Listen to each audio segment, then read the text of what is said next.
Guys अपने पिछले video में हम लोगों ने काफ़ी चीज़ें सीखी। अगर आप लोगों ने मेरी पाइथन प्रोग्रामिंग की ये जो प्लेलिस्ट है इसको एक्सेस नहीं किया तो काइंडली डिस्क्रिप्शन में जाके इस प्लेलिस्ट को साइड में रख के वीडियोस को देखें। उससे क्या होगा, आप लोग का बहुत ज़्यादा फायदा होगा। इस वीडियो में मैं आप लोगों को बताऊंगा कि आप लोग किस तरह किसी भी एक फाइल को राइट कर सकते हैं और क्या क्या वो तरीके हैं जिसमें आप लोग राइट कर सकते हैं, अपेंड मोड क्या होता है, सब चीज़ें मैं आप लोगों को बताऊँगा और स्टेप बाय स्टेप बताऊँगा। तो चलिए इस वीडियो को स्टार्ट करते हैं। गैस क्योंकि इस प्लेलिस्ट में हम लोग अभी बहुत आगे आ चुके हैं, तो अगर आप लोगों ने इस चैनल को अभी तक सब्सक्राइब नहीं किया तो एक रिक्वेस्ट रहेगी कि आप लोग इसे सब्सक्राइब ज़रूर कर लें।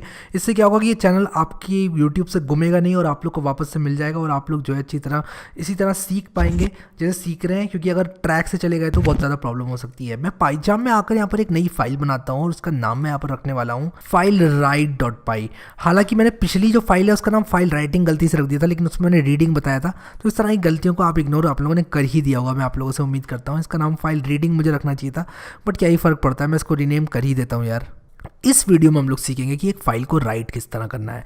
एक मैं सबसे पहले बात करना चाहता हूँ बेसिक राइटिंग के बारे में कि अगर एक फ़ाइल है वो आप बनाना चाहते हैं और मान लो मेरा ये फाइल हैंडल है, कुछ लोग उसको फाइल पॉइंटर भी बोलते हैं, और इसका जो C++ वाला पॉइंटर है उससे बिल्कुल ये एग्जैक्टली वो पॉइंटर नहीं होता है। तो आप लोग कंफ्यूज ना हो, ये फाइल हैंडल होता है, यानी कि जिस जो ओपन हमारा रिटर्न करता है वो होता है। तो अगर मान लो मैं यहाँ पर लिख देता हूँ F is equal to open और हैरी RRY लिख देता हूँ .txt और सिर्फ इतना करता हूँ, जैसे कि मैंने आप लोग को ऑलरेडी बताया था यहाँ पर कि डिफ़ॉल्ट मोड होता है रीड इन टेक्स्ट, इसलिए मुझे यहाँ पर जो है मेंशन करना पड़ेगा राइट मोड।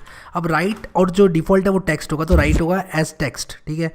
अब मैं यहाँ पर अगर लिख देता हूँ यहाँ पर f.write और यहाँ पर लिख देता हूँ हैरी भाई बहुत अच्छे हैं, और इसके बाद मैं क्या करता हूँ जैसे कि मैंने आप लोगों को बताया था कि अगर आपने गलती से भी फाइल को खोल दिया है, इंटेंशनली खोल दिया तो बात ही नहीं, गलती से भी खोल दिया तो आपको क्लोज उसको करना पड़ेगा। क्योंकि क्या होगा, जितनी भी रिसोर्स है जो टाइड अप है फाइल के साथ वो जो है फ्री हो जाएंगी और ये अच्छी प्रैक्टिस है। हालांकि जो अपना पाइथन है हमारा उसका गार्बेज कलेक्टर एक होता है जो कि इन सब चीज़ों का ध्यान रखता है, लेकिन यार उन सब चीज़ों में हमें अभी जाना नहीं है, एकदम बेसिक रखना है चीज़ों को। और जैसे जैसे मैं आपको अच्छी अच्छी प्रैक्टिसेस बता रहा हूँ उनको फॉलो करते रहना है। इसको राइटली करके अगर मैं रन करूँगा तो आप लोग देखिए यहाँ पर हैरी.txt बन चुकी है। अब मुझे नहीं पता ये बनी हुई थी या अभी बनी है, लेकिन अगर ये बनी हुई थी तब भी क्या होगा, इसमें जो कंटेंट है वो रिप्लेस हो जाएगा, और अगर बनी है तो बहुत ही अच्छी बात है, ठीक है। अगर मैं यहाँ पर हैरी2.txt बनाऊँ तो एक नई फाइल बन जाएगी, मैं आपको दिखाता हूँ यहाँ पर। जैसे कि आप लोग देख सकते हैं यहाँ अभी बनी हैरी2.txt और इसमें भी यही कंटेंट आ गया। लेकिन अगर मान लो मैं हैरी2.txt की अगली लाइन में कुछ और लिखना चाहता हूँ तब मैं क्या करूँगा। अब हैरी2.txt तो बन गई, मैं इस प्रोग्राम को जितनी बार रन करता जाऊँगा उतनी बार क्या होगा, वो हैरी2.txt का कंटेंट खाली करके उसमें जो है ये जो मैंने लिखा हुआ है यहाँ पर हैरी भाई बहुत अच्छे हैं वो प्रिंट करता चला जाएगा चला जाएगा चला जाएगा। लेकिन जनरली हम लोग क्या चाहते हैं कि हम फाइल के अंदर अपेंड करें मोस्ट ऑफ द केसेस में। कि अपेंड का मतलब अगर आप लोग को नहीं पता तो होता है जोड़ देना, किसी भी टेक्स्ट को एक फाइल के अंत में जोड़ देना। अब मान लो मैं लिखता हूँ, मैं चाहता हूँ कि जो भी हैरी2.txt थी उसके अंत में जुड़ता चला जाए जो भी मैं यहाँ पर राइट कर रहा हूँ। तो मैं क्या करूँगा, इसको खोलूँगा अपेंड मोड में और उसके लिए मुझे लिखना पड़ेगा।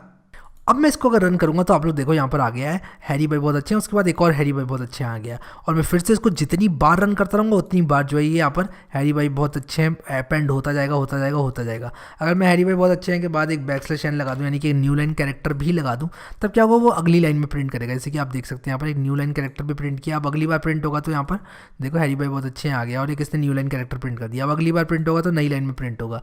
तो ये आप लोग जो है इस तरह से हैंडल कर सकते हैं अगर आपको न्यू लाइन के केसेस हैंडल करने हैं तो। अब हम लोग यहाँ पर जो बात करने वाले हैं वो इस बारे में करने वाले हैं कि अगर हमको इसकी रिटर्न वैल्यू चाहिए, हमें चाहिए कि कितने कैरेक्टर हमने राइट किए, तो हम क्या करेंगे।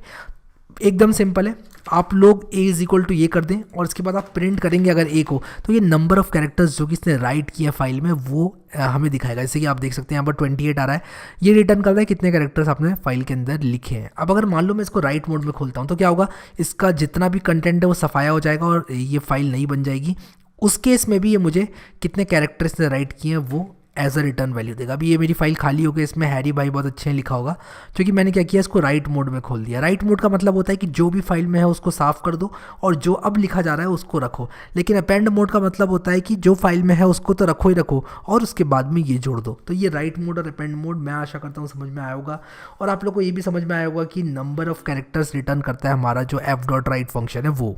अब बात करते हैं किस तरह हम लोग किसी भी फाइल को रीड और राइट दोनों के लिए खोल सकते हैं। अब अगर मुझे रीड और राइट दोनों के लिए खोलना है तब मैं क्या करूँगा, तब उसके लिए एक मोड होता है, मैं काम करता हूँ उसको कमेंट आउट कर देता हूँ और इसी कोड को पेस्ट करके कॉपी करके पेस्ट करता हूँ यहाँ पर और इसको अपेंड मोड में खोल देता हूँ और यहाँ पर फाइल्स का नाम भी चेंज कर देता हूँ harry.txt harry2.txt। उससे क्या होगा कि जब भी मैं आपको एक कोड दूंगा तब आप लोग जो है अच्छे से इसको रन कर पाएंगे। अब मैं यहाँ पर क्या करूँगा, यहाँ पर मैं लिखूँगा आर प्लस मोड के बारे में। तो मैं यहाँ पर एक काम करता हूँ, लिखता हूँ handle read and right both. ठीक है, जूम इन कर लेते हैं थोड़ा सा क्योंकि दिखेगा नहीं, अगर जूम इन नहीं किया मैंने तो। Handle read and right both मैंने यहाँ पर लिखा। इसके बाद मैं यहाँ पर लिखूँगा f is equal to open, और मान लो मैंने harry2 को ही कर लिया, चलो मान लो ओपन, और मैं यहाँ पर क्या करूँगा, इसका मोड स्पेसिफाई कर दूँगा आर प्लस। अब ये आर प्लस क्या होता है, आर प्लस होता है कि आप फाइल को रीड भी करना चाह रहे हो और उसमें राइट भी करना चाह रहे हो, यानी कि दोनों मोड में आप उसको खोलना चाह रहे हो। अब ऐसा करोगे तो क्या होगा, अगर आप लोग ऐसा करोगे और इसके बाद मान लो प्रिंट किया f.read को, तब ये क्या रिटर्न करेगा, ये रिटर्न करेगा इस फाइल का कंटेंट। अब ये कह रहा है harry2 नाम की कोई फाइल नहीं है क्योंकि मेरी harry2.txt है मेरी फाइल का नाम।